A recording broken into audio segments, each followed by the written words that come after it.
Hi, I'm Pat.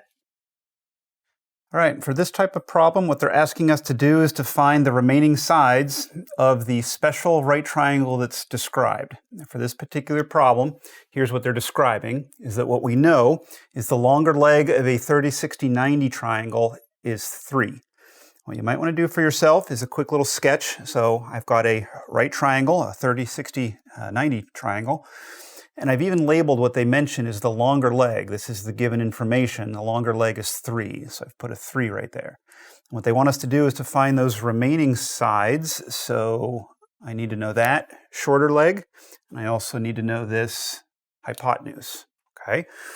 And the key or keys for these types of problems is to know those relationships between the different side lengths of your special right triangles. A little bit of a review or reminder is this is the case for a 30, 60, 90 triangle, is that the hypotenuse will always equal 2 times the shorter leg. The longer leg will always equal square root of 3 times that shorter leg. Okay, that's going to be the key pieces of information that we use. And now I'll just kind of plug in this specific value that they've given me. That 3, just make sure you put it in the right place. That's the longer leg. Okay, so 3 equals, the square root of 3 is fixed. That's part of that relationship or one of the special relationships that we're learning.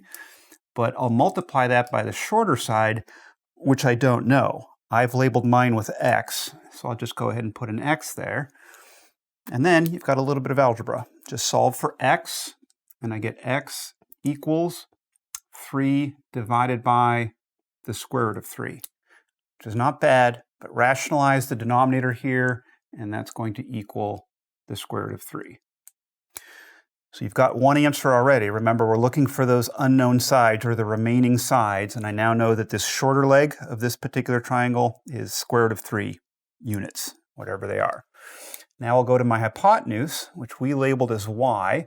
So I'm going to say y equals, and the relationship, the formula, if you will, is 2 times the shorter side, or the shorter leg, and we found that to be square root of 3.